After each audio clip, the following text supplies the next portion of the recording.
but I made an observation yesterday, which I'll make again today, which it seems to me we're in this sort of quite interesting phase where we have what I call the classical view of vitamin D, and then the sort of hopefully not too late 21st century view of vitamin D. So in the classical world of vitamin D, the thing that was considered important was probably serum 125 hydroxy vitamin D, and in the new world it's 25 hydroxy vitamin D. That's the bigger issue. In the old world, the view was that you needed about 400 units a day, and now the new world it's that maybe you need about 4,000 units a day. In the classical view, a level of 25 nanomolar was considered deficient. Now, if you define deficiency in a sensible way, which is you wouldn't want less than that, it's 80 nanomolars is probably the smallest number, and 100 might be better.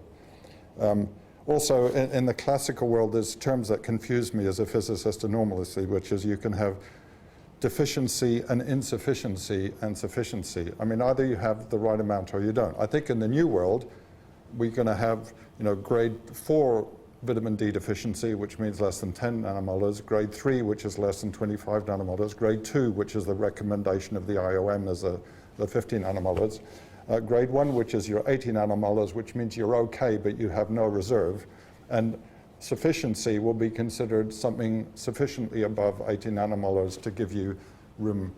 You don't want to just have enough paper for your photocopier not to run out, and I'm sure nature intends us to have a vitamin D level that's away from the sort of thresholds for pathology. In the old picture, vitamin D is important for bones. In the new picture, it's important for almost every organ system in the body. I think yesterday and today, I think there's a bit too much of a move to thinking that it's really just everything is through the immune system.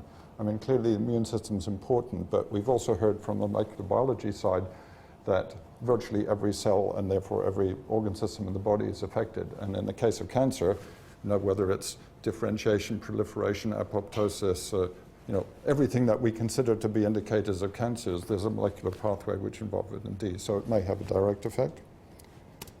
In the old world, medical professionals, almost all of them know about vitamin D, but what they know about vitamin D is that you don't want to take more than a small amount or you'll die. It's toxicity. Almost every doctor I deal with, their main reaction to me suggesting anyone has vitamin D is a weird fear of toxicity. In the new world, I think that sometime we'll get to a point where the medical profession just couldn't understand why you would ever let anyone have a sub-physiological vitamin D level, and toxicity would be considered a non-issue. In the old world, we're in I think we're in an interesting transition between these two worlds, and that sort of is a very uncomfortable place but exciting place to be. And we're closer to the old world. In the old world, you can have someone give a presentation on a non-toxic, almost free drug, which in a very well-designed randomized clinical trial reduces the incidence of cancer by somewhere between 2- and 4-fold, depending on how you do the analysis. And the lecturer, Joan, who's going to give that talk, can be booked at short notice, and there are hardly any oncologists in the audience. I'm looking forward to the time where we have to book you a year or two in advance, Joan, and when there's 1,000 people in the audience, because it's really difficult as a layperson to understand why this isn't considered more important. For me, Joan, I've been following the vitamin D story since about 2004 when I picked up Bill's publications and the Golan publications, or maybe it was the Golans and yours came, I've forgotten the exact. And it was fairly clear that there's a huge pattern of evidence in cancer and other diseases that low levels of vitamin D were probably pretty bad for you. But that still left, a proof of principle that supplementation would make a difference. I mean, in cancer, it could well have been the case that, by the age of 50, increasing your level by supplementation was too late. It could have been that there was something about the supplementation pathway that didn't work, and so Joan's trial, I think, was really sort of almost a religious experience for me when I came across it, because it took all of that circumstantial data and provided a very decent statistical proof that actually low vitamin D levels are causative, and B, that in those patients who presumably effectively all had cancer in situ but below a diagnostic level, actually at that stage, vitamin D was pretty effective, and it was delaying most of those cancers by 4 years. I mean, in your trial not only do that, I've looked at thousands of papers on cancer trials, and your Kaplan-Meier curves are sort of beautifully smooth, which is a nice indication. And although the ends are small, to see the effect on lots of different cancers was very encouraging. So we look forward to the future results. I'm still not quite sure what benefit we'll get from late-stage intervention. There's one of the oddities in the vitamin D data is that it seems that either a prior history of exposure to sun or prospective vitamin D level means that in at least certain cancers, your stage of cancer is no longer independently diagnostic of survival. In other words, a better sun exposure means that when you get cancer, even if you grade it carefully, you then do better than other people with lower grades. And then that's also perhaps a reflection that in the African American communities, not only do you get sort of almost every cancer more often, but when you get it, you're more likely to die from it. That leads one to hope that the late stage cancers can be improved by raising vitamin D levels. But metastatic cancer is about 1,000 different diseases simultaneously, and so it might not be that good. But my view would be that it's still beneficial to the patient to correct their vitamin D levels at that point, because those patients have a physiology that's under stress in almost every organ system, and they're feeling pretty awful because of that. And if you just strengthen, if you correct the vitamin D level, you'll probably improve their immune system and their renal function and their muscle function and everything else. And so the palliative benefits would probably justify it alone. The vitamin D, we've had talks about vitamin D in general, and yesterday was obstetrics and young children. If you look at all the different diseases, I think in terms of the observational data, cancer is the most complex. Cancer is, it's very complicated. It may arise at very different times, and so it has a number of challenges, at least in understanding the epidemiological data. And there is this issue of the U-shaped curves, and I think that while one can probably correctly criticize some of the most frequently quoted trials, studies, was it Reinhold V who yesterday showed us an analysis which was testing one of his hypotheses, which is that actually having a very high vitamin D level if you live in a very northerly latitude means you're also going to have a very highly fluctuating vitamin D level, and that in itself might be a bad thing. So if we go to the observational studies, what the pattern I've noticed, I think from Bill's papers and others, is that there's more consistency in the data on where you lived. So the UV exposure seems to be a more predictable and easier to understand data in terms of incidence than the prospective data with 25 hydroxy levels. And we have to remember that people in northern latitudes with high vitamin D levels are not the same as people who were living near the equator 10,000 years ago. Near the equator 10,000 years ago, you had sun exposure every day, 365 days a year. Your vitamin D was derived from sunlight. You had daily dose of D3, and there was very little fluctuation in 25 hydroxy levels. In our current observational studies, you have a very high vitamin D level if you're in a northern latitude, either because you have taken sort of summer holidays and you have this sort of 4-week, or if in the United States you don't get 4-week holidays, you have 2 weeks in which you get this huge boost to your vitamin D, maybe once or twice a year, or in the Scandinavian countries because you eat a very unusual amount of fish, or at least a very large amount of fish. Neither of these are physiological reproductions of what it's like to live in Mexico.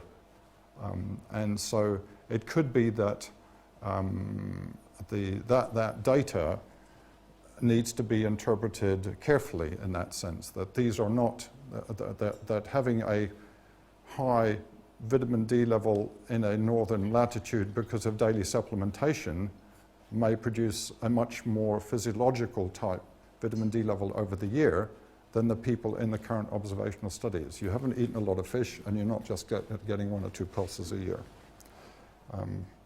And then the thing which I sort of consider a bit of a warning,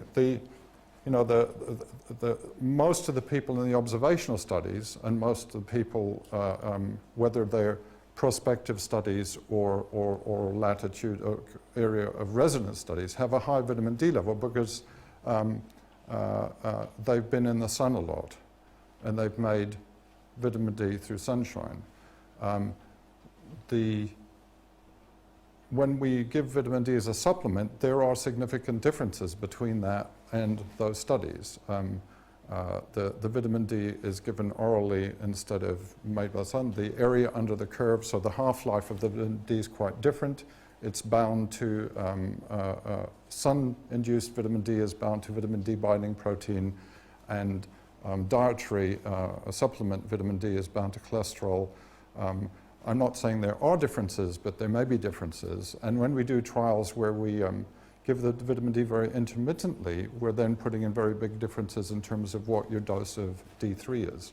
And as a physicist, I originally got interested in this because speaking to Gus, I was wondering what we might do to upregulate people's DNA damage management mechanisms, and it seemed to me giving them a sun exposure would be a good way of doing it because you get a lot of DNA damage when you go in the sun. And I thought vitamin D might be a signal for that. But 25-hydroxy vitamin D doesn't really change much when you go in the sun. It'll change after 6 months. But you can't look at a patient's 25-hydroxy vitamin D in the middle of the night and see whether they went in the sun that day. But you can look at their vitamin D3 levels, and it does tell you if they went in the sun that day. So as a physicist, I would be surprised if the body didn't use that signal or some other sun-derived signal to upregulate short-term DNA damage management. So sort of my advice to the most conservative people, if you really want to avoid cancer, is, get yourself a high UVB sunbed or go and live in a nice high UVB area and take a daily exposure to the sun. And I would also, while I accept that there are members of the community where that's not practical, including myself most of the time, there are other benefits of sun exposure. I mean, half the world is on Prozac, and we do know that when I looked at, well, what other molecules are made by sun exposure, one of them that's made is a beta endorphin, and so therefore the normal human being is getting a beta endorphin dose every day, which the modern person is not getting. And I got into this because my wife had advanced kidney cancer, and so being me, I got her a high UVB sunbed, and she religiously stuck to getting her 20 minutes of sunbed every day, and Gus would remark on her incredible tan. And so I really asked her, why did she stick to that when she didn't stick to lots of other things? Because when you've got advanced cancer, it's difficult to stick to other things. And it's because that it gave her a daily a relaxant. It was enormous, it was like taking a very effective Valium once a day, and it was just very de-stressing. So a vote for sunshine.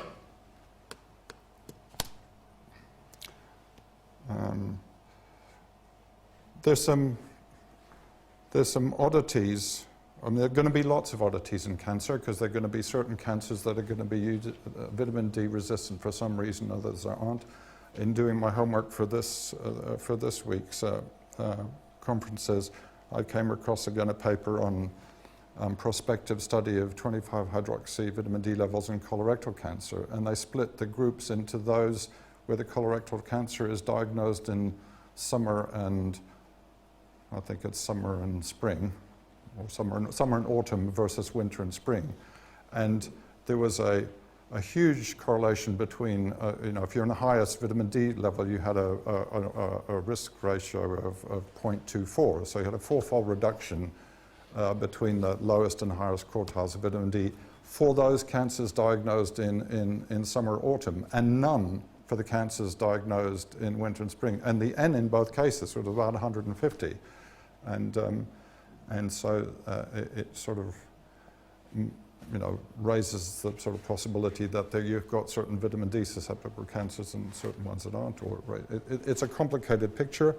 We have this thing that I mentioned before that not only does it affect incidence, but as Bill data showed, a paper showed some time ago, that actually you're less likely to get it, and if you get it, you're less likely to die from it. So the mortality is got the bigger, the overall effect on mortality is even bigger, because if you didn't get it, you're not going to die from it. But if you get it and you're less likely, you get two benefits, which is quite nice. In the UK, so we look at something like John's data or other people's data, and I think in the UK, as David and Oliver pointed out, it should be even more important here. I mean, we'd love to have your baseline vitamin D levels. Here, we go between an average of 35 nanomolar and then 75 nanomolar, and therefore, whatever the benefits of vitamin D level correction that one might deduce from much of the US public literature, the benefits in the UK should be higher, and the UK in general. And then if we go to subpopulations, whether it's an Asian community or an Afro-Caribbean community or my friends in Glasgow, the effect should be even bigger, and it should be a more important issue. We have the sort of next questions, which, if it's good for you, what else can we do?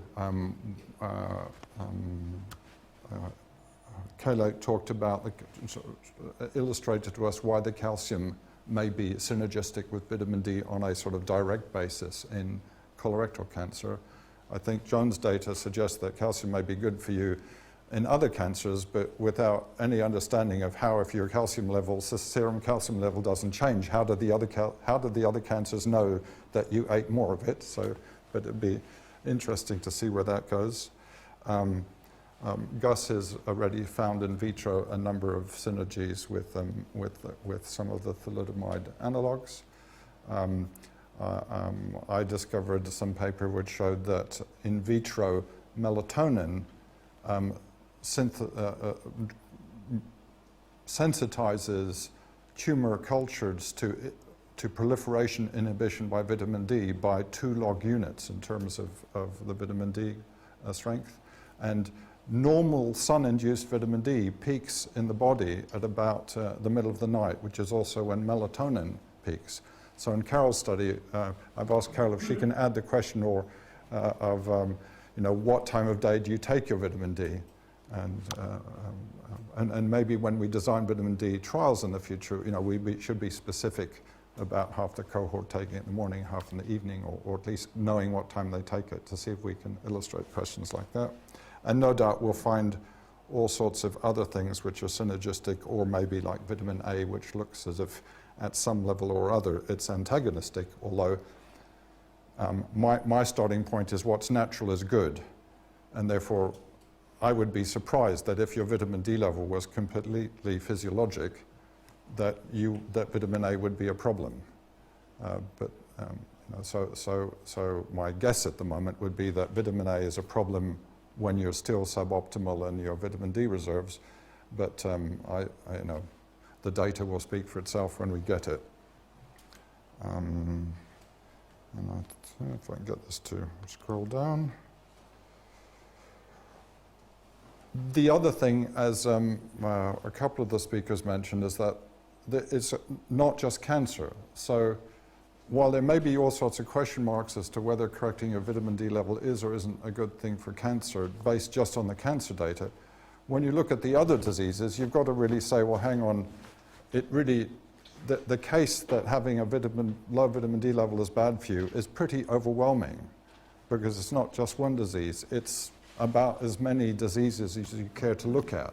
In fact, I think you could list all of the modern, most expensive pathologies, in descending order, and throw a dart at them, and you could be pretty sure that you'd pick out one that was seemed to be vitamin D related. So I think that's important in both deciding what's right.